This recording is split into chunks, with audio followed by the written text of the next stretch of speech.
नमस्कार, आप देख रहे हैं लाइव इंडिया हर पल। मैं हूं आपके साथ रेखा मिश्रा। बाघमारा से क्या कोयला माफिया जो है वो खत्म हो पाएंगे? ये हम इसलिए कह रहे हैं चूंकि जयराम महतो ने कोयला माफिया को लेकर के जिस तरीके से ललकारा है, मीडिया के सामने आकर के उन्होंने अपनी बातों को रखा है, उसके बाद से चर्चा इस बात की जुड़ चुकी है कि क्या जयराम महतो का ये आगाज आने वाले दिनों में कोल माफियाओं की परेशानी बढ़ा सकती है। और साथ ही जयराम महतो के इस ऐलान से कई पार्टियां भी डरी हुई हैं, चाहे वो बीजेपी हो, जेएमएम हो या कांग्रेस हो। ऐसे में आज से पहले कभी किसी नेता ने इस तरीके से कोयला माफियाओं को लेकर के खुल करके अपनी बातों को नहीं रखा था। डीएसपी पर हमला कर उन्हें घायल करने की घटना से जयराम महतो इतने आक्रोशित हुए हैं कि उन्होंने कोयला माफियाओं पर अब नकेल कसने को लेकर के आगाज किया और प्रशासन, पुलिस सभी से, यानी कि हेमंत सोरेन से भी उन्होंने मांग कर दी कि कोयला माफियाओं को लेकर के अब सरकार को एक्शन मोड में आना ही होगा। लेकिन क्या सरकार के जयराम के इस ऐलान से कोयला माफियाओं में किसी तरीके का कोई डर या खौफ है क्या? चूंकि धनबाद, बाघमारा ये वो जगह हैं जहां आए दिन अवैध कोयले के कारोबार की खबरें जो है वो सामने आती है और इस पर ऊपर से नीचे तक के लोगों के शामिल होने को लेकर के भी कई तरह के आरोप लगते आए हैं। हालांकि इन आरोपों में कितनी सच्चाई है ये तो आने वाला वक्त तय करेगा, लेकिन जयराम के ऐलान और आगाज से जरूर नेताओं की परेशानी बढ़ सकती है। और इसी पर चर्चा के लिए आज हमारे इस खास कार्यक्रम में जेएमएम, कांग्रेस, जेएलकेएम और बीजेपी से तमाम नेता हमारे साथ जुड़ेंगे। जेएमएम से हमारे साथ इस वक्त गौतम जी जुड़े हुए हैं और जेएलकेएम से हमारे साथ सनी टोप्पो जी जुड़े हुए हैं, बीजेपी से नीतू जी जुड़ेंगी और कांग्रेस से हमारे साथ रोहित रंजन जी भी जुड़े हुए हैं। एक एक करके सभी के पास जाएंगे, लेकिन शुरुआत सनी टोप्पो जी से करेंगे, इसलिए चूंकि जेएलकेएम के इस ऐलान ने नेताओं की परेशानी और खास करके कोयला माफियाओं की परेशानी बढ़ा दी है। सनी जी, साथ स्वागत है आपका हमारे इस कार्यक्रम में। सबसे पहला सवाल आपसे यही रहेगा कि जयराम महतो ने कोयला माफियाओं को लेकर के एक बड़ा बयान दे दिया है, जिसके बाद से झारखंड की राजनीति जो है वो कई तरह की उथल पुथल के साथ कई तरह के सवाल भी उठ रहे हैं। आखिर बिना किसी डर के इतना बड़ा बयान दे देना जयराम महतो के लिए भी आने वाले दिनों में कितनी परेशानी हो सकती है इस बयान के बाद? सनी जी। देखिए, आपके चैनल के श्रोताओं को बहुत बहुत धन्यवाद और आपने इस चर्चा पे हमें बुलाया, उसके लिए भी धन्यवाद। सबसे बड़ी चीज है कि चूंकि झारखंड पूरी खनिज संपदाओं से भरपूर और पूरा खचाखच भरा हुआ है और पूरे भारत देश के सभी लोगों की नजर हमारे झारखंड पे रहती है। और चूंकि बहुत बड़े संघर्ष और लंबे संघर्ष के बाद में ये झारखंड मिला है और आज कहीं ना कहीं जिन लोगों ने उस कोयले के खनन के लिए वो जमीन दिए, जिन्होंने भूमि दी, आज वो लोग भी ठगे हुए हैं। और आज जिनका कुछ भी इस झारखंड के लिए कुछ भी रक्त नहीं बहाना, आंदोलन में कोई संघर्ष हुआ और वे आज इस कोयला के धंधे में बढ़ चढ़ के उनका हिस्सा पहुंचता है। कहीं ना कहीं वो सरकार, चाहे वो केंद्र सरकार हो, केंद्र सरकार के अभिन्न अंग हो, राजनीतिक दलें हो या राज्य सरकार की राजनीतिक दलें हो, सभी को कहीं ना कहीं वहां से हिस्सा मिलता है। इसलिए सभी ने चुप्पी साधी हुई है। और चूंकि हमारा उदय, बार बार मैं ये चीजों को दोहराता हूं कि हमारा उदय, जो जेएलकेएम का उदय, चाहे जेबीकेएस का उदय जो हुआ है, उस संघर्ष के बदौलत और कहीं ना कहीं दर्द को देख के उनका उदय हुआ है। तो कहीं ना कहीं जयराम महतो के लिए और हमारे केंद्रीय अध्यक्ष के लिए बहुत बड़ी चुनौती। कह पाना कोई आसान चीज नहीं, इन चीजों को भी समझना होगा, क्योंकि आज कहीं ना कहीं अगर शोषित है, यहाँ बेरोजगारी है, यहाँ के मजदूर शोषित है, यहाँ पलायन की समस्या है, तो कहीं ना कहीं इन सब चीजों पे हमें जोर करना होगा कि हम किस जगह में हमारा शोषण किया जा रहा है। तो इन चीजों को टाइगर जयराम महतो ने उठाया है और कहीं ना कहीं राजनीतिक दलों पे इसलिए भी ये बहुत बड़ा सवाल है क्योंकि सबों को हिस्सा जाता है, राजनीतिक दलों को चलाने के लिए, चुनाव लड़ने के लिए हिस्सा जाता है। तो ये बहुत बड़ी चुनौती है और हमारे लिए भी एक, क्योंकि इस चीजों के लिए बहुत इतिहास गवाह है कि बहुत सारे लोगों ने बलिदान दिया है और हमारा ये भी कहना है कि आज हम संघर्ष कर रहे हैं तो आने वाली पीढ़ी इस चीज का फायदा उठाएगी। हमें कहीं ना कहीं बलिदान देना होगा, कहीं ना कहीं हमें निडर होकर कहना पड़ेगा। बिल्कुल लीडरों के कहना पड़ेगा। और पहली बार ऐसा हुआ भी है कि कोई राजनेता इस तरीके से कोयला माफियाओं को खत्म करने को लेकर के खुल करके कुछ चुनौती देता हुआ नजर आ रहा है। हमारे साथ गौतम जी भी जुड़े हुए हैं, गौतम जी का रुख करेंगे। गौतम जी, चूंकि आपसे जानने की कोशिश करेंगे, चूंकि राज्य में आपकी सरकार है, लेकिन इसमें कोई दो राय नहीं है कि अवैध तरीके से कोयले का खनन हो रहा है। राज्य से बड़े पैमाने पर अवैध तरीके से कोयले जा रहे हैं और अब जो है कोयला माफियाओं का आतंक इतना ज्यादा बढ़ गया है कि पुलिस प्रशासन पर भी हमले करने से नहीं चूक रहे हैं। कैसे आप देखते हैं इन सारी चीजों को और जयराम महतो की ललकार को कैसे देखते हैं, क्योंकि उन्होंने इसको लेकर हेमंत सोरेन को भी पत्र लिखा है। गौतम जी। नर मैं तो लोहांचल से हूं और मीडिया के जी। माध्यम से सारा खबर देख रहा था कुछ दिनों से लगातार कि किस प्रकार माफियाओं का आतंक मचा हुआ है उस क्षेत्र में। काफी निंदनीय है। और आज जो विषय जो भी मैं कहूंगा वो राजनीतिक दृष्टि से थोड़ा ऊपर उठ के कहूंगा, क्योंकि झारखंड की लड़ाई कईयों ने बलिदान दिया और झारखंड को अपने खून से सींच के झारखंड अलग राज्य का निर्माण किया है। ठीक है ना जी।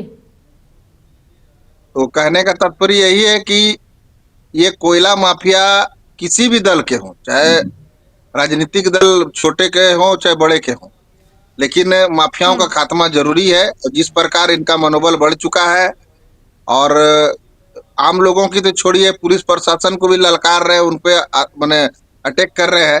काफी निंदनीय घटना है। इसकी कड़ी निंदा, जितना भी निंदा किया जाए उतना ही कम है। और इन लोगों का, जितना माफिया लोग का है, एक सिस्टम है कि ये लोग को सिर्फ अपने पैसे से जो मतलब रहता है, अपने खनन से मतलब रहता है, अवैध खनन से। जिस प्रकार ये लोग अवैध उगाही करते हैं और कमाई करते हैं, इसी से ये लोग का मतलब रहता है। यही है ये लोग का। और कहीं ना कहीं ये कंपनियों का भी इसमें कुछ ना कुछ हाथ जरूर होगा, मुझे लगता है। और इस लड़ाई में देखिए, ये राजनीतिक लड़ाई नहीं है, ना जेएमएम बीजेपी कांग्रेस इस प्रकार या जेएलके जो भी है। ये झारखंड की लड़ाई के लिए अभी सभी को एक साथ आना होगा कि माफियाओं को किस प्रकार भगाया जाए। लेकिन मैं गौतम जी, समर्थन भी कर रहा आपने हूं। कहा कि यह पार्टियों की लड़ाई नहीं है, लेकिन पार्टियों की संलिप्तता इस पूरे प्रकरण में होती है, इसे भी आप नजरअंदाज नहीं कर सकते या फिर इससे नकार नहीं सकते हैं। और यही चीज जयराम महतो की पार्टी ने करके दिखाया है, खुद जयराम महतो ने करके दिखाया है। उन्होंने एक तरीके से खुली चुनौती दी है, तो अब सभी के अंदर डर है। इस पूरे प्रकरण में जेएमएम नेता का भी नाम सामने आया है, जो कि कारू जी हैं, वहां से जेएमएम के नेता हैं। हालांकि उन्होंने इस पर अपना स्पष्टीकरण भी दिया है, लेकिन नेताओं की मिली भगत भी होती है इन सारी चीजों पर। इसे कैसे नजरअंदाज किया जा सकता है गौतम जी? देखिए, इसमें अगर बहस करने से क्या होगा कि मीडिया में जिस प्रकार कारू यादव नाम है ना, जी जी जी। कारू यादव का नाम आया, सांसद ढुल्लू महतो का भी नाम आ रहा है, सांसद चंद्र प्रकाश चौधरी का भी नाम आ रहा है। इस पर क्या कहेंगे लोग? बिल्कुल केस दर्ज हुए हैं और इसका जवाब नीतू जी से लेंगे हम। नीतू जी भी हैं। तो अब मेरा विषय ये है कि राजनीतिक दृष्टिकोण से थोड़ा ऊपर उठ के सभी को माफियाओं के खिलाफ लड़ना चाहिए, ना कि अभी राजनीति करने का समय नहीं है। क्योंकि माफिया या कोई अपराधी कोई किसी दल से जुड़े जरूर होते हैं, नहीं, मैं इस बात को नकार नहीं रहा हूं। किसी ना किसी का समर्थन जरूर होता है, इसमें दो मत नहीं है।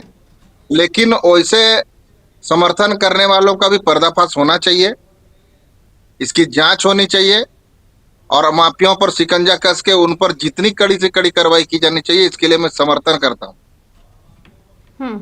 चलिए, आप समर्थन करते हैं, आपके समर्थन का जवाब भी हम सन्नी जी से लेंगे, लेकिन पहले नीतू जी के पास जाएंगे। नीतू जी, बाघमारा में जो भी प्रक्रियाएं हुई हैं, अभी एक दो दिनों से जो माहौल वहां पे गरमाया हुआ है, चंद्र प्रकाश चौधरी का एक गुट है और ढुल्लू महतो का एक गुट है और बीच में जेएमएम के नेता का भी नाम है। इन सब के बीच जो है पुलिस पर हमला होता है। कोयला माफियाओं का आतंक इतना ज्यादा अब बढ़ गया है कि वो पुलिस प्रशासन को भी नहीं छोड़ रहे हैं। डीएसपी को मारा जाता है, उन्हें घायल कर दिया जाता है, वो इलाजरत हैं। जेएलकेएम ने इसको लेकर के एक आवाज उठाई है जो आज से पहले किसी ने भी नहीं उठाया है। क्या कहिएगा नीतू जी? जी, जैसे कि महतो जी आवाज उठाए हैं तो ये बहुत अच्छी बात है, लेकिन उनकी आवाज रुकनी नहीं चाहिए। क्योंकि एक युवा क्रांतिकारी के रूप में जो वो उभर के आ रहे हैं, उनको लगता है कि जैसे हमारे राज्य में माफियाओं का राज है सिर्फ, वो जिस तरह से बालू माफिया है, कोयला माफिया है, जंगल माफिया है और गिट्टी माफिया है, इन सबको हमारे प्राकृतिक संपदाओं को, खासकर इसमें बिहारी लोग का बहुत आतंक मचा हुआ है। जिस तरह से उन लोगों का इसमें बोलबाला रहता है, जिस तरह से टैक्स फिक्स रहता है, जिस तरह वो लोग आसानी से गोली चला देते हैं अपने फायदे के लिए, जिस तरह से ये हिंसक झड़प होती है, जिस तरह से हिंसा हो रही है, जिस तरह से मृत्यु हो रही है, जिस तरह से उन लोगों का मनोबल बढ़ा हुआ है, उस चीज का जिम्मेदार तो झारखंड सरकार की है फिलहाल अभी, क्योंकि प्रशासन उनके अंदर में, उनको लॉ एंड ऑर्डर का क्या मतलब होता है? क्या वो अपने सिरे से, अपने ताकत से इनको नहीं हटा सकते हैं, इनको नहीं भगा सकते हैं? क्या इसमें इंसाफ नहीं कर सकते हैं? ऐसा सिर्फ बोलने से होगा कि ये राजनीतिक पार्टी है? चाहे राजनीतिक पार्टी हो, चाहे कुछ भी हो, लेकिन एक मुख्यमंत्री का क्या मतलब होता है? अपने राज्य में जो संपदा इस तरह लूट हो रहा है, उनका रक्षा करने के लिए किसको बनाया गया है मुख्यमंत्री? और क्यों बनाया गया? आखिर इसीलिए ना बनाया गया है कि आप अपनी संपदा को बचा सकते हैं, गुंडागिर्दी को कम कर सकते हैं, उसको एकदम से हटा सकते हैं। जिस तरह 5 साल उन लोगों ने किया, फिर से सरकार होने के बाद इस बार क्या है? इस बार और वो लोग बढ़ चढ़ के अपने आतंक को मचा के रखे हैं। आने वाला समय में इनका अंजाम बहुत खराब होगा। झारखंड के लोग बेरोजगार हो रहे हैं, युवाएं भटक रहे हैं, युवाएं आत्महत्या कर रहे हैं और इस तरह लुटारा और इस तरह आतंक मचा के संपत्ति को लूट रहे हैं। इसका मतलब साफ साफ है कि सारा श्रेय जाता है मुख्यमंत्री का, सारा श्रेय जाता है नीतू जी, चूंकि राज्य में हेमंत सोरेन की सरकार है तो आपने पूरा आरोप हेमंत सोरेन पर लगा दिया है, लेकिन जो आरोप लगे हैं वो डुल्लू महतो के समर्थकों और चंद्रप्रकाश चौधरी के समर्थकों पर भी लगे हैं और मामला भी इसको लेकर के दर्ज किया गया है थाने में। देखिए, मामला दर्ज होना और मामला साबित होना बहुत फर्क होता है दीदी, क्योंकि मामला ठीक है, हम मानते हैं डुल्लू महतो उस क्षेत्र से है, कहीं ना कहीं उसमें उनकी भागीदारी हो सकती है कि उनका कुछ बात हो उस जगह, हम इस चीज को इनकार नहीं कर सकते हैं। लेकिन चाहे डुल्लू महतो हमारे बीजेपी के सांसद हो, चाहे कोई भी हो, अगर इस संपत्ति में लूटने का सब करते हैं या कहीं भी उनका रोल है, तो निश्चित तौर पर कानूनी कार्रवाई होनी चाहिए, चाहे वो बीजेपी का नेता हो, चाहे कोई भी हो। क्योंकि देखिए, ये तो आम जनता का, सबका अधिकार है कि वो अपने प्राकृतिक संपदा को किस तरह से रोजगार से जोड़े, किस तरह से शांति और सुरक्षा के नीति से जोड़े, क्योंकि इस तरह जब आतंक रहेगा तो झारखंड तो सबसे पूरे विश्व में सबसे बड़ा आतंकवादी राज्य बन जाएगा। अगर इस तरह की स्थिति बना रहा, बालू माफियाओं का, गिट्टी माफियाओं का, जंगल माफियाओं का, कोयला माफियाओं का, इस तरह माफिया सिर्फ सक्रियता है, माफिया ही माफिया है, बाद बाकी सभी अपने घरों में भूखे प्यासे हैं, रोजगार नहीं है, महिलाओं का सुरक्षा नहीं है, आदमी का सुरक्षा नहीं है, कहीं कुछ नहीं है। और कुछ जो चंद माफियाएं हैं, बस वही झारखंड में राज कर रहे हैं और वो उसमें अधिकतर हमारे बिहार से आए हुए लोग हैं। क्यों बिहार का क्या अधिकार है बिहारी लोगों का यहाँ पर हमारे संपत्ति पे अधिकार रखने का? क्यों? इस चीज को पहले झारखंड सरकार को सोचना चाहिए कि आप अपने पहले राज्य का युवाओं के लिए सोचिए, अपनी झारखंड संपत्ति को, उसी में युवाओं को आप रोजगार दीजिए, युवाओं को और भी जैसे भी हमारे मजदूर लोग होते हैं उसको उसमें आप काम दीजिए। आप तो दूसरे से, आपका सेटिंग है, आपका टैक्स है, आपका उसमें हिस्सा है। इसी चीज को कुछ सवाल नीतू जी ने उठाए हैं, जवाब हम जेएलकेएम नेता सनी जी से लेंगे, गौतम जी से भी लेंगे, हालांकि सत्ता में वही है, लेकिन पहले सनी जी आपसे जानने की कोशिश करेंगे। हालांकि नेताओं की ओर से बड़ी बड़ी बातें तो कही जाती हैं कि अगर हमारी पार्टी के भी नेता उसमें संलिप्त है तो कार्रवाई उस पर होनी चाहिए, लेकिन ये सभी लोग जानते हैं धनबाद और बाघमारा में क्या स्थितियां हैं कोयले को लेकर के और कौन से लोगों की संलिप्तता है। खत्म करने को लेकर कभी भी इन नेताओं की ओर से पहल नहीं होती है, चाहे वो जेएमएम पार्टी के नेता हो, कांग्रेस पार्टी के नेता हो या भाजपा के नेता हो, पहल नहीं होती है। एक पहल की शुरुआत हुई है, हालांकि ये अंजाम तक पहुंचे या नहीं पहुंचे ये वक्त तय करेगा, लेकिन एक शुरुआत हो चुकी है। लेकिन अब आकर के ये कहना कि ऐसे नेताओं पर कार्रवाई होनी चाहिए, लेकिन चुनाव के समय हम उन्हीं नेताओं को टिकट भी देंगे जो इन सारी चीजों में संलिप्त है, हमें जानकारी भी है, कैसे देखते हैं आप इसे सनी जी? देखिए, सबसे बड़ी चीज है कि झारखंड की जनता जो सच में जिन्वीन, जो अंतिम पंक्ति में है, आज भी अनजान है। और जिन होना है वे भूमि देने से इनकार नहीं कर रहे हैं, वो जमीन देने से इनकार नहीं कर रहे, लेकिन जो नियमावली है, जो खनन की नियम है, उसके आधार पे जी। कीजिए। जिस तरह से पर एकड़ में उनको मुआवजा देना है, फिर उनको पर एकड़ में एक को नौकरी देना है, वातावरण का ख्याल रखना है, संपदा का ख्याल रखते हुए सुरक्षा घेरे में रख के काम करना है, सभी के लिए झारखंड की जनता तैयार है। लेकिन उन सभी जनताओं को आड़ में रख के नेता जिस तरह से जनप्रतिनिधि, चाहे वो किसी भी दल का हो, जिस तरह से उसका दुरुपयोग करता है, ये सबसे बड़े चिंता का विषय। हमने कभी खनन और झारखंड के विकास के लिए या भारत देश के विकास के लिए हमने कभी इनकार नहीं किया, क्या नहीं दिया, कोयला के लिए दिया, लोहा के लिए दिया, लेकिन जो यहाँ की जनता है, चाहे जो जनप्रतिनिधि है, उन्हें गुमराह करके और अपने फायदे के लिए, देखिए सबसे बड़ा चीज है कि प्रशासन के ऊपर पत्थरबाजी करना, वो आसानी से नहीं, कहीं ना कहीं बहुत बड़ा प्रोटेक्शन है, तब कहीं जाके वो किया है। ये चीज जांच का विषय है। मैं अपनी नजरों से देखता हूं कि कहीं ना कहीं ये बहुत बड़ा पॉलिटिक्स प्रोटेक्शन के चलते इतना बड़ा और अपने सियासत को बरकरार रखने के लिए बड़ा चीज किया गया है। इसलिए कोई भी पार्टी का हो, लेकिन सबसे बड़ा चीज है कि आपकी झारखंड, आपका राज्य, अगर कोई बिना नियम के और माफियाओं की आड़ में अगर लूटा जाता है, तो सभी दल विषय है और सोचना चाहिए इस विषय में कि कहीं हमारा झारखंड जो संघर्ष से मिला है, सभी मिलकर लूट रहे हैं, तो हमें एक मंच में आके इसका विरोध करना चाहिए। एक मंच में आके विरोध करना चाहिए।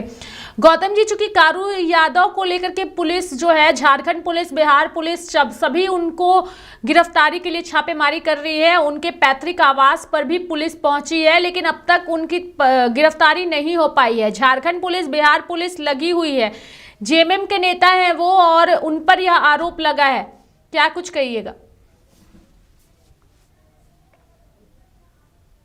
किसी का भी कहो, चाहे बीजेपी चंद्र प्रकाश चौधरी हो, चाहे सांसद ढुल्लू महतो, ठीक है, माफियाओं का जो भी पनपना वो 2 4 5 साल में पनपता नहीं है। उसको पिछली सरकारों ने भी संरक्षण कहीं ना कहीं दिया है। सिर्फ जेएमएम पर आरोप लगाना ये गलत बात है। कोई माफिया इतना जल्दी तुरंत माफियागिरी में नहीं उतर जाता, उसको 5 10 साल 15 साल लगता है। तो पिछले सरकारों ने भी कहीं ना कहीं उनको संरक्षण दिया है, इसको मानना पड़ेगा। नीतू जी, पिछली सरकार में एक लंबा वक्त रहा है भाजपा का, गठबंधन के साथ रहा हो या फिर अकेले दम पर रहा हो, सीधे आरोप लग रहा है, जवाब दीजिए। चूंकि एक लंबे वक्त तक आपकी पार्टी सत्ता में रही है राज्य में, और इसे भी नहीं नकारा जा सकता है। जी, अगर ऐसा बात है तो उस समय इस तरह का कुछ उजागर हुआ था क्या? ऐसा कोई बात, ऐसा आरोप लगा था रघुवर दास, क्या ऐसा कुछ घटना हुआ था क्या कि माफियाए जो है डीएसपी एसपी को गोली चला रहे हैं? ऐसा हुआ था क्या? इतना हिम्मत था क्या? इतना हिम्मत था क्या वैसे माफियाओं का, आतंकवादियों का? इसे आप किस तौर पे बोल सकते हैं? अभी आपके बीजेपी 2 ऐसी सांसद सरकार का नाम थी, आ रहा है कि नहीं? आपके 2 सांसद का सांसद, नाम माननीय है। सांसद, हाँ, तो देखिए, इसकी ढुल्लू जांच का विषय ये, वो जांच होना चाहिए। बिल्कुल जो जांच होना चाहिए, अपराधी है क्योंकि उसको सजा मिलना चाहिए, चाहे कारू यादव हो, सांसद चाहे है। चंद्र प्रकाश और चौधरी हो, अब चाहे ढुल्लू महतो हो, जी, ठीक है उनका ना? सारा पाप धो के उनको टिकट दिया गया था। आप इस बात को शायद नहीं जानते हैं, टिकट और ढुल्लू वो महतो अब इस को, तरह का टिकट काम ढुल्लू महतो को जेएमएम ने नहीं दिया है। टिकट ढुल्लू महतो को नहीं जेएमएम ने नहीं दिया है, चंद्र प्रकाश बीजेपी। चौधरी को एनडीए गठबंधन में तो किसको दिया है? आप मेरा बात को समझिए। टिकट अगर बीजेपी ने दी है तो उनके सारे पापों को धोकर दिया है। उनसे उनसे जो है ना, एग्रीमेंट अब पे दिया पाप गया धो कि के आप अगर दिया इस तो तरह नाम कैसे आ माफियाओं रहा में है? नीतू जी, शामिल नहीं होंगे। नीतू आने जी, वाला समय भाजपा में एक आप पाप माननीय में डूब सांसदों का जाएंगे। नाम किस प्रकार आ रहा है? वर्तमान सांसदों का नाम पाप धो के अगर आपका पार्टी टिकट दिया है तो कैसा नाम आ रहा है? नाम आ खाली रहा है ना, बचाव तो करने से नाम थोड़ी आने होगा। से नाम सिर्फ आने से थोड़ी का, ना किसी का गुनाह साबित कारू हो जाता यादव, है। सुनिए सुनिए, गुनाह कारू साबित यादव करने यदि के कोर्ट अपराधी का है तो उसको प्रक्रिया सजा होनी शुरू चाहिए, करना पड़ता है ना। ठीक है? कारू अगर यादव, कोर्ट का कारू यादव कोई गुनाहगार सांसद और साबित विधायक होता नहीं है है। तो निश्चित तौर पे आप उसको बोलिए। कारू यादव आप सांसद और बोलिए, विधायक जरूर है क्या? बोलिए। अरे बोलिए, आप आप निश्चित तौर पे बोलिए। जब कोर्ट कानून कारू प्रक्रिया से यादव यदि, लड़का सुनिए सुनिए, हम जजमेंट के खुल के बाद बोल रहे हैं, अगर मेरा बात को गुनाहगार सुनिए है। तब ना। जी बोलिए। कारू यादव यदि अपराधी है तो उसको सजा होना ही चाहिए, इसमें कोई पार्टी उसको हम्म, बचाने नहीं जाएगी। और चंद्र प्रकाश चौधरी और डुल्लू महतो यदि आरोपी है तो बीजेपी उन पर सख्त एक्शन लेगी क्या? बिल्कुल बिल्कुल बताइए। लेगी, बिल्कुल हाँ तो लेगी। लेगी, तो हम समय क्यों का नहीं इंतजार लेगी? कर रहे हैं, कब लेगी हम भी देख रहे हैं। हाँ हाँ, क्योंकि बीजेपी भारतीय जनता पार्टी नहीं चाहती कि इस तरह का अगर सांसद हो, चाहे मुख्यमंत्री ने विधायक हो, साफ चाहे तौर पे मंत्री हो, कहा कि किसी भी अगर माफिया, कोई भी इस माफिया तरह को का माफिया है तो उनको पार्टी कोई जगह नहीं देती है, कोई सम्मान नहीं है उसके लिए कोई सम्मान नहीं है। आप जो मिश्रा पार्टी जी का के बात आपके काहे ना बोलते हैं? अच्छा भाई साहब सुनिए, आप पंकज मिश्रा का क्यों नहीं बात बोलते हैं? तो कितना बड़ा पंकज मिश्रा माफिया के ऊपर था वो तो आपके आपके तो माननीय मुख्यमंत्री के दाहिने हाथ थे। किस तरह से दाहिने हाथ पे, लूटपाट करके सुनिए सुनिए, कितने आतंक मचा के किस तरह से वो जेल से आए, पंकज मिश्रा और जेल उसके गया बारे कि में नहीं नहीं गया? बोलते हैं? इतना नजदीकी कोई भारतीय जनता पार्टी में था क्या? इस तरह की घटना हुई पंकज थी क्या? मिश्रा को पंकज मिश्रा को कानूनी शिकंजा कसा गया कि नहीं कसा गया? कसा गया वो तो हाँ? वो तो ईडी के रिटायर में आया, तभी तो आप लोगों ने क्या किया उन लोगों तो आप तो उसको ईडी सपोर्ट का कर रहे थे, रडार, उसको ईडी का बचाने के बीजेपी लिए का, आज भी बचा के उसको ईडी बाहर लाए हैं। ईडी कानून है कि बीजेपी का तोता है? कानून तो सबके लिए काहे ना है। होता रहेगा, सबके लिए है। तब हाँ, तो ईडी ने कार्रवाई किया, उसको पकड़ा। अब ईडी ने कार्रवाई हाँ करके बाघमारा ढुल्लू महतो का संपत्ति का जांच का विषय उठाइएगा पकड़ आप। लेना, ईडी ईडी कार्रवाई ढुल्लू करे महतो, ना, चंद्र प्रकाश करे चौधरी का कार्रवाई। संपत्ति अरे का जांच होना चाहिए। ढुल्लू ढुल्लू मता अगर अगर माफिया है ना, तो उसके लिए भारतीय जनता पार्टी 100 माफिया को तिलांजलि दे सकता है। एक ठो को क्या, 100 ऐसे सांसद को तिलांजलि दे अरे सकता ऐसे है जिस तिलंजन तरह का सुनिए, ढुल्लू महतो को मंत्री, विधायक, सांसद कौन बना रहा है? बीजेपी बना रहा है कि जेएमएम बना रहा बीजेपी है? बना रहा है, हाँ, तो संरक्षण बीजेपी कौन दे रहा बना है? रहा है तो ढुल्लू महतो संरक्षक को भी काहे तो देगा? लोग बोलता है संरक्षक कि चाहिए, कोयला माफिया है। संरक्षक चाहिए। आपको जब बोले ना कि एग्रीमेंट पे बात हुई कि आपने फिर ये सब दोहरा के काम नहीं करना है, अगर फिर भी वो अगर सोचते हैं कि इस तरह हम काम कर ले और हम भारतीय जनता के पार्टी के नजरों में गुनाहगार ना हो, ऐसा गलत गलत वो सोच रहे हैं। क्योंकि अगर इस तरह का कोई भी बात साबित हो जाएगा तो वो खुद गड्ढे में गिरेंगे, खुद गड्ढे में गिरेंगे। जो पार्टी उसको सम्मान दे रही है उसको अपमान भी देगी, अगर इस तरह का वो अरे अगर सुनिए सुनिए कर रहे मैडम, हैं। आप सुनिए, मधु कोड़ा जो 4,000 करोड़ का घोटाला आरोपी है, उसको आप लोग लेके आते हैं पार्टी में, और क्या बड़ा सा आपको मधु देंगे वो कोड़ा सबूत? बताइए। हाँ? अगर मधु कोड़ा अगर 4 करोड़ का घोटाला किए तो जेल पार्टी से अगर, आएगा, अपना सजा भोग। आज उनका करियर क्या बस है? बस आपको अब जो भारतीय जनता मैंने, पार्टी में आना चाहते हैं, इच्छुक होते हैं, तो उसके लिए एक आप मान तो मर्यादा सब है ना, चोर माफिया, एक नहीं नहीं नियम है वही ना। तो बोल रहे ना। ऐसे कोई किसी को थोड़ी ना ले आता है। अगर वो बोलेंगे कि हम गुनाहगार थे, अब हम इस तरह से काम करेंगे, हम अच्छे इंसान हो सकते हैं, हम ऐसा काम कर सकते हैं, फिर तो क्या है कि गुनाह तो सब दिन सब नहीं कर सकता है ना। अगर वो सजा भोग लिए तो वो अरे वो आत्म केस तो ग्लानि सुनिए, से मर रहे हैं, तो उसको पार्टी में सम्मान मिल सकता है ना। ये नहीं है कि आप भारतीय जनता पार्टी में आकर और मधु कोड़ा फिर से ऐसा कोई काम करे अरेस्ट तो तो रहा क्या है, है, उसका खत्म हो उसको तो ऐसे फिर वही अपमान मिलेगा जीवन में। ऐसा नहीं है, भारतीय जनता पार्टी की गया। ऐसा हाँ, आप नहीं है कि कोई गुनाहगार को जगह देती है, जगह नहीं देती माफियाओं है। को उसके संरक्षण, गुनाह को माफ, माफिया सजा को भुगत संरक्षण चुके आप होते लोग हैं। दीजिएगा और सब माथा फोड़िएगा, जेएमएम के ऊपर में थोड़ी ना होगा। जेएमएम का कोई अरे विधायक और आप सांसद का नाम आ रहा है क्या उसमें? अरे आप किस मुंह जेएमएम का से बोलते विधायक हैं? और आपकी सांसद का पार्टी उस घटना में कोई आप नाम आ रहा है क्या? अच्छा सुनिए, अच्छा आपके दो सुनिए, दो सांसद का आप नाम आ रहा है। आप काहे ना मेरा बात सुन रहे हैं? आप बात काहे नहीं सुन रहे? आपके पाकुड़ बोलिए के ना। जो माननीय मंत्री जी थे, वो किस तरह से देखिए किस तरह से घोटाला किया। उसके नौकर के पास, नौकर जैसा इंसान के 3.5 करोड़ रुपया रखा था। आप उसके वाइफ को फिर से टिकट देके उसको फिर से सम्मान दिए और लाए। वो तो आपके मंत्रिमंडल में रह के इतना बड़ा घोटालाबाजी किए जो कि अभी तक रिकॉर्ड तो है। मंत्री आप को, लोग किस बात, मंत्री आप अभी लोग कहाँ तो है? सब चोर उचक्कों को जगह देते हैं। आप लोग तो गुंडा मवाली को जगह देते हैं। आप भारतीय का क्या बात करते हैं? उसको क्यों नहीं सजा दिलवाए? आप उसको, उसकी वाइफ को क्यों टिकट दिए? क्या वाइफ उससे अलग थी? जब पैसा घर में घुसा रहा था चोरी का, तो वाइफ नहीं जानती अच्छा थी क्या? सुनिए क्या सुनिए उसमें मैडम, वो संदिग्ध नहीं पाकुड़ थी? उसमें का भागीदारी नहीं थी? वाइफ आलमगीर हस्बैंड आलम, अलग सुनिए होता है सुनिए, क्या? फिर आलमगीर आप आलम आलम भारत, को आपके आलम मंत्री में थे, अरे आपके मंत्री में आलम थे। फिर आप किस बात का बात बोल आप रहे तो हैं? ऐसे सुनते ही ऐसे नहीं है। मंत्री को आप बर्खास्त कर देते, आप पार्टी से निष्कासित क्यों नहीं कर देते, दोबारा क्यों सिंहासन देते हैं? क्योंकि अरे आपको मैडम, जानकारी आपको का अभाव है क्या आपको? आपको ऐसे आदमी की जरूरत होती है, क्योंकि सबके साथ जो है ना माननीय मुख्यमंत्री का टैक्स जुटा रहता है, उनको चाहिए, उनको भागीदारी, ये हिस्सा, इसीलिए ऐसा भ्रष्ट लोगों को अपने साथ में मंत्रिमंडल में रखते हैं, अरे अपने विधायक मैडम, बनाते हैं, सुनिएगा ऐसे ऐसे लोगों को टिकट देते हैं। दोनों ही पार्टियों में ये सारी चीजें देखने को मिलती है। सन्नी जी आप क्या कहिएगा? भले सुनिएगा ही कि अभी खाली दोनों बोलते ही रहिएगा। पार्टी के नेता, ठीक है, गौतम जी को सुन लेते हैं, फिर सन्नी जी से सवाल करेंगे। गौतम जी आलमगीर को सुन आलम लीजिए एक जेएमएम बार, का है नीतू जी। कि कांग्रेस का है?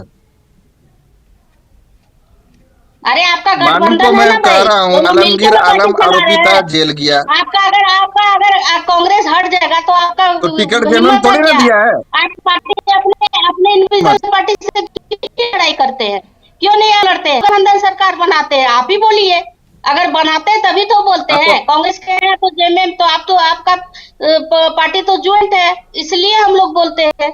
आपके मंत्रिमंडल से जेएमएम के ही ना मंत्री थे कि कहीं दूसरे पार्टी से थे? कांग्रेस के हाँ, अपना इंडिविजुअल पार्टी सुनिए बनाया है, सुनिए मुख्यमंत्री सुनिए कौन है? सुनिए जेएमएम है ना? सुनिए। आप लोग का एग्रीमेंट है ना, तो बोलेंगे तो ठीक है नीतू जी, किसको बोलेंगे? आपने सवाल किया है, गौतम जी को सुनिएगा उसको जवाब तब देने ना। दीजिए। हाँ, आप बोलिए अजीत गौतम पवार जी। 70,000 नीतू करोड़। जी सुन लीजिए। अरे महाराज,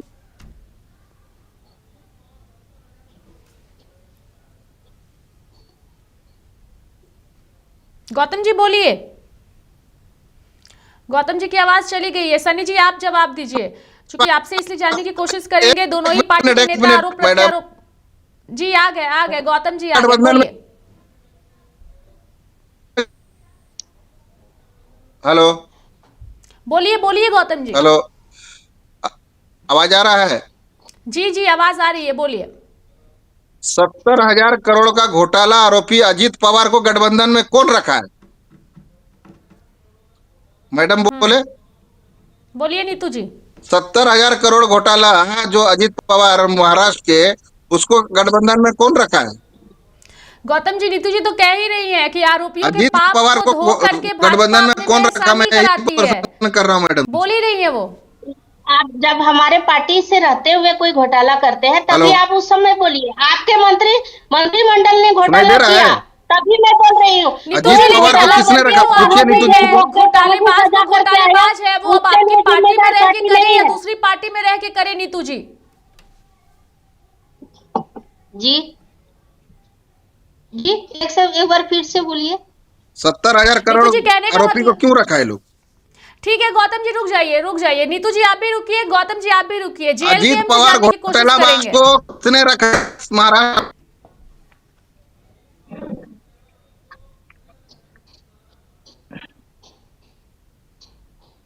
चलिए सनी जी जवाब दीजिए, चूंकि दोनों ही पार्टी के नेता एक दूसरे पर आरोप प्रत्यारोप कर रहे हैं। नीतू जी का स्पष्ट कहना है कि वो भाजपा में ऐसे नेताओं को शामिल कराती है जिनके पाप भाजपा पहले धो देती है। तो भाजपा आखिर अगर कह रही है कि हम ऐसे नेताओं को ज्वाइन कराते हैं जिसके पाप पहले धुलते हैं, दोनों ही पार्टी आरोप प्रत्यारोप कर रहे हैं, लेकिन क्या ये कभी खत्म होने वाला है इस राज्य से? अगर सत्ता में जेएमएम पार्टी के नेता हो या बीजेपी के नेता हो, ये जो पूरा माफियाओं का एक जो खेल चलता है राज्य से। सबसे बड़ा चीज है कि जो कॉर्पोरेट घराना है उनको पता है कि बिकता सभी कोई है। जितने भी विधायक हो या सांसद उस क्षेत्र के, सबको हिस्सा जाता है, कोई इनकार नहीं किया जाता है, सबको हिस्सा जाता है। उनको पता है कि इनको हम पैसा देंगे, इनको हम पार्टी फंड देंगे, तब इनको हम घूस देंगे, इनको पैसा देंगे, तभी हम धंधा कर सकते हैं। और कहीं न कहीं तब कहीं जाके ये धंधा फल फूल रहा है, ये सच्चाई है। और जहां तक बात रह गई कि एक पार्टी को दूसरे पार्टी प्रत्यारोप, सभी का वही हाल है। जब तक स्पष्ट राजनीतिक और एक क्या कहते हैं उसको रूपरेखा तैयार करके स्पष्ट झारखंड के कल्याण के लिए जब तक सोच वाले व्यक्ति नहीं आएंगे, कल्याण नहीं होने वाला, चाहे वो कितनी भी ताकतवर और मजबूत सरकार रहे। क्योंकि आपकी इच्छा शक्ति होनी चाहिए कि झारखंड की जनता जो आज से जिस संघर्ष से झारखंड मिला है, ये संघर्ष के बदौलत आज जो झारखंड है, क्या वो सपना पूरा हुआ है? आप कहां सुरक्षित हैं? जरा बताइए ना, कहां सुरक्षित हैं? ये तो हमारी खान की और खनन की बात हुई, हमारी खनिज संपदा की बात हुई। आपका नियोजन सुरक्षित नहीं है, आपके लोग सुरक्षित नहीं है। अब बताएं, पक्ष और विपक्ष मजबूत है, आपके पास बहुत सारे विधायक, आपके मुख्यमंत्री हैं, आपके विपक्ष के लोग हैं, विपक्ष के लोग बताएं, आपके पास बहुत सारे संख्या में विधायक, लेकिन चुप क्यों है? आज सोचने वाला विषय है कि आज कोयला भर नहीं, लौह अयस्क है, बॉक्साइट है, बहुत सारे खनिज संपदा है सभी जगह, ये तो उजागर हुआ है। लोग लेकिन क्या आज जनप्रतिनिधि या जनता के सेवक कहे जाने वाले हमारे नेता हो, मंत्री हो, विधायक हो, सांसद हो, आज वो जनता की जो आवाज है वो कहाँ उनके लिए लड़ रहे हैं? उनको देखे ना, हर 5 साल में विधायक, सांसद और सरकार बनते रहेंगी, लेकिन जनता का शोषण आज भी हो रहा है, पहले भी हुआ था, और शोषण के विरुद्ध में ही लड़के झारखंड अलग राज्य हुआ। लेकिन क्या बदला? सोचनीय विषय, क्या बदला? आज तो मान के चलिए एक विधायक है मात्र, नौजवान है, और उनका पार्टी भी नया नवेला है, एक ही विधायक है। चलिए हम लोगों को कहा जाता है कि नियम के विरुद्ध, लोग पूरा हमारे विपक्षी कहते हैं कि ये नियम के विरुद्ध बात करते, नियम के आधार पे ही हमें न्याय दिला दीजिए झारखंड के लिए, लोगों के लिए। तब कहां है, क्यों नहीं बोलते हैं? आज पक्ष विपक्ष को बोलेगा, विपक्ष पक्ष को बोलेगा, यही तो चल रहा है। आप कहिएगा 5 साल दोहरा लीजिए, आप बोलिएगा वर्तमान में आप है, यही तो चल रहा है। झारखंड की जनता मुख दर्शक होकर देख रही है कि न्याय हमारे लिए कौन करेगा, हमारे लिए कौन बोलेगा। तो ये बिल्कुल सही कहा है। जवाब पहले गौतम जी से लेंगे और फिर नीतू जी से लेंगे। जो सवाल इन्होंने उठाए हैं बिल्कुल सही है। कहते हैं आप भ्रष्टाचार के भी आप खिलाफ है, अवैध खनन के भी आप खिलाफ है, लेकिन जब टिकट देने का मौका आता है, गठबंधन करने का मौका आता है, तो उन्हीं नेताओं के साथ गठबंधन होता है और उन्हीं नेताओं को भी टिकट दिया जाता है, चाहे वो भाजपा करे चाहे वो जेएमएम करे। मात्र सरकार बनाना है, मात्र सत्ता पे रहना है, बाकी बात सरकार बदलते रहती, हर 5 साल में विधायक बदलते रहते, लेकिन जनता का समस्या वहीं के वहीं है। इसीलिए गौतम जी से भी जानेंगे और नीतू जी से भी जानेंगे, क्योंकि सत्ता में गौतम जी आप ही से जानेंगे। भले ही आप गिना रहे हैं कि अजीत पवार हो या ये नेता हो, मधु कोड़ा हो, लेकिन आपकी पार्टी में भी वही हाल है। ऐसे ही नेताओं को आप लोग भी टिकट देते हैं, ऐसी ही पार्टियों के साथ गठबंधन करते हैं, चूंकि सत्ता में आना है। पता है कि सब माफिया एक दूसरे से मिले हुए हैं, संरक्षण प्राप्त है, तो कैसे झारखंड का कल्याण कैसे होगा? जिस उद्देश्य से झारखंड बना था, यहाँ के लोगों को कैसे रोजगार मिलेगा? बाहरी लोग आकर के रोजगार देते हैं और यह रोजगार करते हैं और यहाँ के लोग वोट देते हैं। जो सवाल उठाए हैं उनका जवाब दीजिए गौतम जी। चुनाव में टिकट देना लेना ये अलग विषय, और माफियाओं का राज चल रहा है और नहीं चल रहा वो अलग विषय। लेकिन अलग विषय कैसे है गौतम जी? आखिर आप उसी माफियाओं को टिकट दे रहे हैं ना जो इन सारी चीजों में संलिप्त हैं, फिर अलग विषय कैसे हुआ? तो अगर आप अपराध के खिलाफ है तो फिर अपराधी को टिकट आप कैसे दे रहे हैं? तो अपराधी किसको किसको टिकट दिया है? अभी वो काउंट करने का समय नहीं है। नीतू जी ने बताया ना, अगर गठबंधन के तहत कांग्रेस पार्टी आपके साथ है तो कांग्रेस पार्टी की पत्नी को आपने टिकट दिया। पार्टी में और भी नेता थे। हमने टिकट नहीं दिया मैडम, झारखंड मुक्ति मोर्चा का मैं प्रवक्ता हूं, कांग्रेस का नहीं। बिल्कुल बिल्कुल, लेकिन गठबंधन की पार्टी आप ही की है ना, आप सत्ता में आने के लिए गठबंधन तो करते हैं ना। तो ये तो बीजेपी पे करती है। आरोप हेमंत सोरेन पर भी है। कौन सा घटना में? वाला घटना में क्या बोल रहे हैं गौतम जी? को फिर से हेलो जी बोलिए। मैंने कौन सी घटना में आरोपी है हेमंत जी?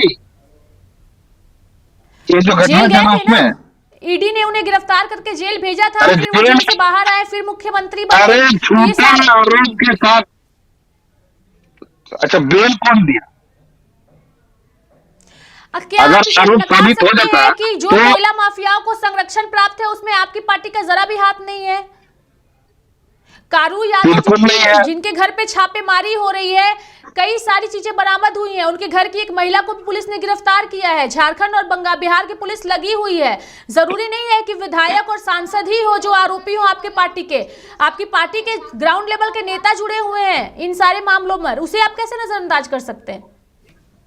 पार्टी संज्ञान में ले रही है, पार्टी इस पे कड़ी से कड़ी कार्रवाई करेगी। अगर मान लीजिए अगर मैं अभी कोई माफियागिरी में उतर गया तो पार्टी का क्या दोष है?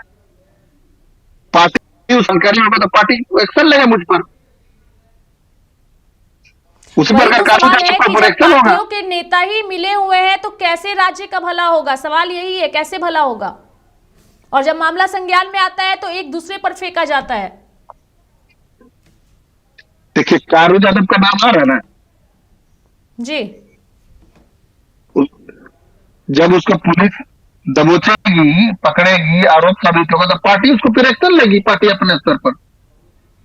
देखिए व्यवस्थाएं कैसी लागू है। अभी आपने जो बातें कही है, जेएमएम के नेताओं का मनोबल इतना बढ़ा हुआ है गौतम जी कि जेएमएम के नेता विधायकों से खुद को ज्यादा पावरफुल बताते हैं। अगर हम रिजवान क्रांतिकारी की बात करें, उनका बयान अभी कुछ दिनों पहले सामने आया था। वो कह रहे थे वो जयराम महतो से ज्यादा पावरफुल है। जयराम महतो भले विधायक है लेकिन मैं पावरफुल हूं। अगर जेएमएम के नेता इस तरीके की बयानबाजी करते हैं तो सवाल किस पर उठेगा? हेमंत सोरेन पर उठेगा। यानी कि अगर एक रिजवान क्रांतिकारी का बयान आया है सामने, कई ऐसे नेता हैं जो ग्राउंड लेवल पर अपने आप को सरकार ही समझते हैं, तो ये व्यवस्थाएं कैसे सुधरेंगी? पार्टियों को ही सुधारना होगा ना। अरे बाबा, हम झारखंड मुक्ति मोर्चा का सरकार है। अब कार्यकर्ता अगर बयान दिया है कि मैं जयराम महतो से ज्यादा मन मजबूत हूं या पावर में हूं, तो बयान है उसका, सरकार में रहेगा तो बोलेगा ही। तो विधायक से ज्यादा पावरफुल कैसे हो गए कार्यकर्ता? अरे भाई, वो अपना विधायक तो थोड़ी ना पावरफुल बोला है। अब जयराम महतो उसका क्या नहीं हो तो वही कहना है कि जयराम महतो से ज्यादा पावरफुल जेएमएम का एक कार्यकर्ता कैसे हो गया? क्या वो सदन के अंदर जाके आवाज उठा सकते हैं? लेकिन अगर आज एक रिजवान क्रांतिकारी ने कहा है, जेएमएम के कई नेता ऐसे हैं जो ग्राउंड स्तर पर ये सारी चीजें करते हैं और उसी का नतीजा है कारू यादव भी। कारू यादव क्या है? विधायक है, जेएमएम के नेता है। गौतम जी, तो जेएमएम का हमने आपके सवाल जवाब के लिए आपको हमने बैठाया है। मैं चाहूंगी कि आप जवाब ही दीजिए।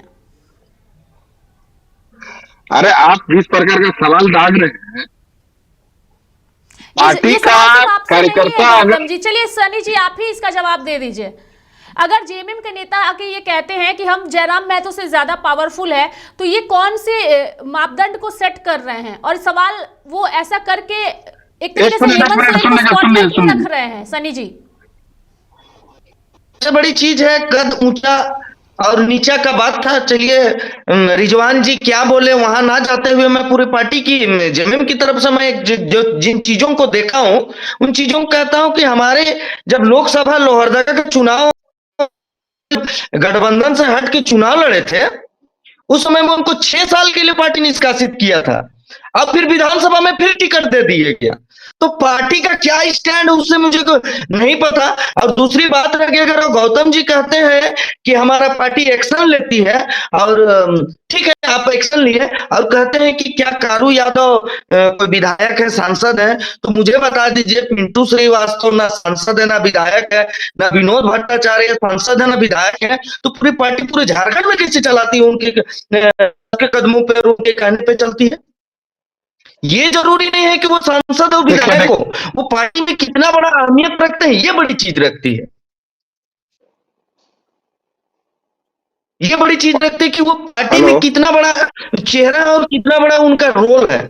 इसीलिए कौन है कारू यादव, कौन है पंकज मिश्रा, वो जांच पड़ताल जेएमएम करे। जहां तक बात रह गई सत्ता में रहते हुए अगर सरकार है जेएमएम की, तो लाजमी है कि उनके ऊपर अंगुली उठेगा कि आपका पुलिस प्रशासन की सुरक्षा क्या है।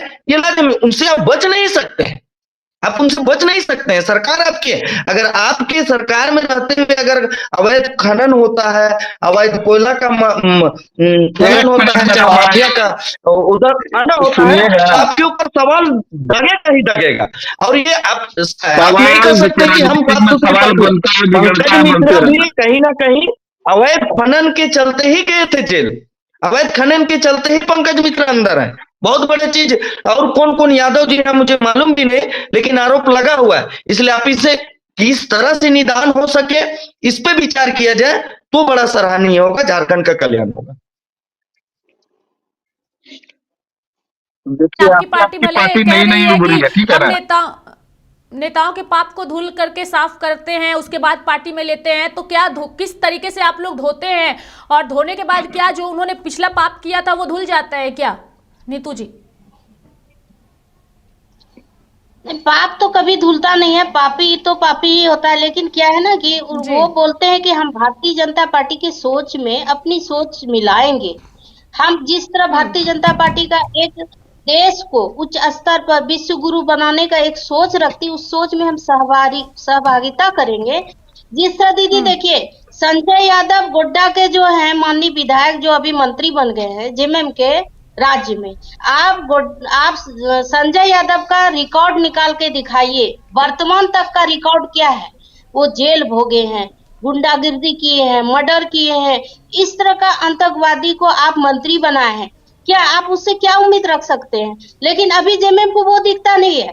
आप देखिए कि पाकुड़ में एक महिला कर्मचारी है जो कि इसमें ब्लॉक में किरानी है, उसको एक जेएमएम के कार्यकर्ता आके बोलते हैं कि तुमको बलात्कार कर देंगे, तुम लोग मर्डर करके फेंक देंगे अगर तुम मेरा काम नहीं की, वीडियो सीओ हमारे सामने क्या है। और उसको उसी समय उसको मारपीट भी किया, एक महिला एक लड़की के साथ, और इस तरह का बेइज्जती किया। जब वो थाने गई और कंप्लेंट लिखी तो उसी दिन उसके घर में ईटा और पत्थर बरसाया गया। वो लड़की डर से अभी काम छोड़ के थाना और यहाँ पोस्ट प्रशासन के गुहार लगा रही है। क्या हम बोलते हैं कि क्या जेएमएम की सरकार की यही नीति है? क्या आपके कार्यकर्ता इतना गुंडा है, किसी को भी मारपीट कर लेंगे, वीडियो सीओ को भी वो गाली दे सकते हैं? वो बोलते हैं कि हम जो काम बोलेंगे पूरे झारखंड में हमारे झारखंड में काम होना चाहिए। क्या ये गलत बात है क्या? और अगर इस बात को गलत बोलते हैं तो आप उसको आवाज आ रही है, बोलिए। इस तरह का गुंडागिर्दी क्या है? आदिवासी महिला की नीति है, याद है ये सरकार रेखा की जी, नीति सुनिए। है कि हर विभाग नीतू में जी आप ठीक है, जाके चलिए नीतू जी मारपीट करें। गौतम जी को सुनने दीजिए। मैं पैनलिस्ट से कहूंगी कि गौतम जी को स्क्रीन पे लीजिए एक बार। नीतू जी सुन लीजिए, गौतम जी जवाब दे रहे हैं। सुनिए, एक महिला नेत्री भारतीय जनता पार्टी की बहुत पावरफुल अपने आप को साबित करती थी, जो आरोपी बनी अपनी घर की एक नौकरानी, याद है ना महापुत्र ये बहुत था। भैया ये किस्सा पुराना है। उस उसको महिला को तुरंत करती निष्कासित थी। किया गया, तुरंत निष्कासित किया गया। आप दोबारा हम उसको लोग देखे क्या? करेंगे। भारतीय जनता पार्टी में दोबारा देखे क्या उसको? आप वो प्रदेश की उपाध्यक्षा थी, उसको उनको दोबारा देखा गया, वो खुद जेल गई, पावरफुल है, वो जेल खुद गई, और वो भारतीय जनता महिला मोर्चा से उसे निष्कासित किया गया। आप उस बात को जानते हैं, भारतीय जनता पार्टी एक ऐसी बात महिला ऐसी ये पार्टी है जहां पर गुनाहगारों का कोई सम्मान नहीं है, गुनाहगारों का कोई जगह नहीं है। अगर आप बोलते हैं तो उसको उस तरह का सजा मिला, पार्टी को निष्कासित किया गया। अगर पार्टी में आप दोबारा उसको देखते हैं कि वो महिला अपने नौकरानी से मारपीट की है, इतना सही गुना था, लेकिन ये गुना इतना बड़ा था पार्टी के लिए कि उसको निष्कासित किया गया। आपके जो है जेएमएम के जो है कार्यकर्ता हर ब्लॉक में, हर पंचायत में जाके गुंडागिर्दी कर रहा है, इसका संज्ञान कौन लेगा? इसका जिम्मेदारी कौन लेगा? क्या आपकी सरकार जिम्मेदारी नहीं लेगी? अच्छा, अगर जेएमएम की सरकार होगी तो क्या आप ऐसे आपकी पार्टी इतनी धुली हुई है, दोनों माता पर एक्शन क्यों नहीं ले रहा है? बताइए, दोनों माता पर एक्शन क्यों नहीं लिया जा रहा है जब आरोपी बन रहा हूँ? बिल्कुल एक्शन लिया जाएगा। डुल्लू मते सांसद के बाद में पहले तो वो एक आम आदमी है। अगर गुनाहगार है तो जो जैसे गुनाहगार होता है वैसे ही उनके साथ भी कानूनी कार्रवाई किया जाएगा। ऐसा नहीं है कि डुल्लू मत है तो उसका विशेष कानूनी कार्रवाई हो जाएगी। तो हमारी पार्टी में उसका गुनाह साबित होगा। हम उसको उसके पक्ष में नहीं लड़ रहे हैं, उसके पक्ष में नहीं लड़ रहे हैं। किसी का पक्ष में नहीं लड़ सकते। हाँ, बिल्कुल सजा मिलेगा। आप सीधे तौर पे बोलिए ना, आप सीधे तौर पे बोलिए। आपके जो जेएमएम के जो गुंडा ऐसे ब्लॉक में घूर रहे हैं, मारपीट कर रहे हैं, सब माफियाओं को साथ दे रहे हैं, सब काम करवा रहे हैं, आप उसको क्यों नहीं कार्रवाई कर रहे हैं? क्यों नहीं करवा कर क्यों अभी राज्य सरकार कहाँ चले गए हैं? जेएमएम के क्या ये सुनिए सुनिए जेएमएम उनके संज्ञान में नहीं आया है? उनके संज्ञान में नहीं आया है। जनता जब सुरक्षित नहीं है, आम इंसान दुकानदार को परेशान कर रहा है, ब्लॉक में सब सीओ बीडीओ को परेशान किया जा रहा है, तो आप इसका संज्ञान कौन लेगा? झारखंड सरकार लेगी ना। तो वो कहाँ पर है? अभी सोए हुए हैं, सोए हुए हैं। जब इलेक्शन आएगा 4 साल बाद फिर वादा लेके, झूठा वादा लेके आ जाएगा, मुखड़ा पहन के। अभी क्या है? 4 साल ऐसे ही सोना है, खाली लूटना है, जनता पे ध्यान नहीं देना है, जनता का कोई समस्या का हल नहीं करना है। आप अपने जेएमएम के गुंडा पाल रखे हैं, आपका कार्यकर्ता है कि गुंडा है? आप कार्यकर्ता को गुंडा बोले तो हम क्या कर सकते हैं? तो गुंडागिर्दी कर रहा है कार्यकर्ता तो को उसको गुंडा क्या बोले तो बोले? हम लोग क्या कर सकते हैं? कार्यकर्ता बोलेंगे? कार्यकर्ता को कौन यही है कि बोलेगा? एक औरत को आप ब्लॉक में जाके मारपीट करना, उसके साथ बलात्कार करने की जैसे आप धमकी देंगे? आप महिला को धमकी देंगे कि मेरा काम करो नहीं तो तुमसे बलात्कार करके तुमको मारपीट देंगे? आप लोग का इतना अरे बाबा सुनिएगा क्या? कार्यकर्ता का इतना हिम्मत है? अरे रेखा जी बोलना दीजिएगा तब ना ये बोलेगा। हिम्मत कहाँ से आता है? नीतू जी गौतम ये जी को नहीं हिम्मत सुनिएगा कहाँ तो से फिर आता है? जवाब कैसे मिलेगा? नीतू जी गौतम जी से को नहीं सुनिएगा अरे तो जवाब कैसे सुनिए इनका मिलेगा? सारा सुन लीजिए। सवाल का जवाब हम दे रहे हैं। अगर झारखंड बोलिए, मुक्ति मोर्चा का भ्रष्टाचारी पार्टी है तो उनकी गठबंधन में हमारे गठबंधन को 56 सीट ऐसा जनता ने नहीं दिया। 56 सीट किस लिए दिया? जनता ने विश्वास से तभी ना दिया है। आपको 21 सीट देकर चुपचाप बैठा दिया क्यों? बिल्कुल, आपका भी बात बिल्कुल सच है। आपको 56 सीट दिया है जनता ने, लेकिन आप आपको जिस तरह 21 जनता को वादा करके ये आप अरे बोलने दीजिएगा, सुनिए आपको सुनते रहेगा डिबेट में। हमारे गौतम जी गठबंधन आप को 56 बोलिए, सीट आप और हमारी पार्टी को बोलते 34 सीट। सवाल कर रहे हैं जिसका जवाब उन्हें देना 34 पड़ रहा है। आप सवाल कर रहे हैं, आप बोलिए अपने जवाब 34 पक्ष सीट रखिए। हमारी पार्टी ने जीता, गठबंधन में 56 सीट। आपके गठबंधन सहयोगियों को एक एक सीट मिला, आपको 21 सीट क्यों दिया? और 2019 में 25 सीट क्यों दिया? अगर भारतीय जनता पार्टी इसमें दूध की धुली हुई तो इसका जवाब दीजिए आप। की धूली तो है। चलिए जवाब अगर नीतू जी यहाँ पे इसीलिए जवाब मैं इसको देती हूँ। चलिए गौतम जी आप आपने लोग सवाल सुनिए किया एक है, मिनट। उसका जवाब नेता मैं आपको देती अभी हूँ, तक इसलिए मैं देती हूँ चूंकि मैं नेता एक और प्रतिपक्ष- सवाल यहाँ पे गौतम जी सुनिए, आपने जो सवाल किया है कि जनता ने आपको 2019 में 24 सीट दिया, जनता ने इस बार आपको 21 सीट दिया, यानी जनता ने बीजेपी को नकार दिया। अगर आप भ्रष्टाचार कर रहे हैं, अगर आप टिकट की हेराफेरी करके लोगों को टिकट देते हैं, टिकट में आरोपियों को टिकट देते हैं, तो हम आपको स्वीकार नहीं करेंगे। जनता ने उन्हें नकार दिया, अब जनता स्वीकार नहीं कर रही है। सवाल यह है कि अगर आपकी पार्टी भी आने वाले दिनों में इसी तरीके से करती रही तो हो सकता है अभी आप बड़ी पार्टी बन के उभरे हैं, आने वाले दिनों में ना उभरे। ये घमंड केंद्र में नरेंद्र मोदी सरकार को भी आया, तो अब की बार 400 पार का नारा जनता ने विफल किया ना। हो सकता है आने वाले दिनों में अगर आपकी सरकार में भी भ्रष्टाचार खत्म ना हो, आरोपियों को सजा ना मिले, माफियाओं के मनोबल को कम ना किया जाए, तो आने वाले दिनों में जनता सबक सिखाएगी। सनी जी आप इसे कैसे देखते हैं, क्या कहिएगा? चूंकि आरोप प्रत्यारोप दोनों ओर से चल रहे हैं, लेकिन जवाब आपसे चाहेंगे सनी जी। चलिए सनी जी नहीं है, गौतम जी बताइए। देखिए ये तय जनता करेगी किसको सत्ता में लाना है और किसको सत्ता में नहीं लाना है। बिल्कुल ठीक है ना, वही इसमें मैं कह रही आप और हम और आप, ठीक है। और भारतीय जनता पार्टी अभी तक ना अपना नेता प्रतिपक्ष का चुनाव कर पाई है, अभी तक निंदनीय है। बताइए, कोर्ट ने भी आदेश जारी कर दिया। जनता ने इसीलिए इन्हें अस्वीकार भी किया है, लेकिन जनता ने आपको स्वीकारा है गौतम जी। तो सवाल आपसे होंगे, चूंकि सत्ता में आप तो हम सुनिए रेखा जी, काम करके हम देंगे, इतना अलबल अकबकाने से नहीं होगा। अभी चुनाव के कितना दिन हुआ, हमने महिला सम्मान योजना का कई जारी महिलाओं को किया लाभ नहीं मिला गौतम जी, उसका भी आप लोगों ने क्राइटेरिया सेट कर दिया, कई महिलाओं के खाते में पैसे ही नहीं पहुंचे हैं। अभी कुछ त्रुटियां हैं, त्रुटियों को दूर किया जा रहा है। कार्यक्रम में त्रुटियां जो है, त्रुटियों को दूर किया जा रहा है। इतनी बड़ी संख्या में महिलाएं रहती है झारखंड में, तो सबको एक साथ देना संभव नहीं है, धीरे धीरे दिया जा रहा है, 1 पेज 2 पेज, ठीक है ना। हमने वादा किया था, आरंभ कर दिया, हम लोग वादा से भटके नहीं। चलिए, इतनी बड़ी संख्या में महिलाएं हैं नीतू जी की अभी एक साथ देना संभव नहीं है, त्रुटियों को सुधारा जा रहा है। चुनाव से पहले ये सोचना चाहिए था ना कि महिलाओं की आबादी तो है, वोट तो मिल गए, लेकिन अब बारी है जब देने की तो त्रुटियों को ही आप अभी तक सुधार रहे हैं। नीतू जी बताइए। वही बोल रहे हैं कि जब आप चुनाव में आपको जीतना था, ये आधी आबादी महिलाओं को आपने बरगलाने का काम किया, आपने लालच फेंका कि आपको 2500 रुपया हम महीना देंगे। एक तो आप 2 महीना तो दिए ही नहीं, और अभी दिए हैं तो कुछ महिला को मिला है, कुछ महिलाओं को नहीं मिला है। और आप ये कितना दिन दे पाएंगे ये भी हम लोग जानते हैं, जिस विभाग से आप पैसा उठाए। आप हमारे बुजुर्ग माता जो 60 साल पार कर चुकी, असक्षम है, शरीर से विकलांग है, उसका पेंशन 6 महीना से रोक रखे हैं। उस पैसा को आपने हेर फेर किया।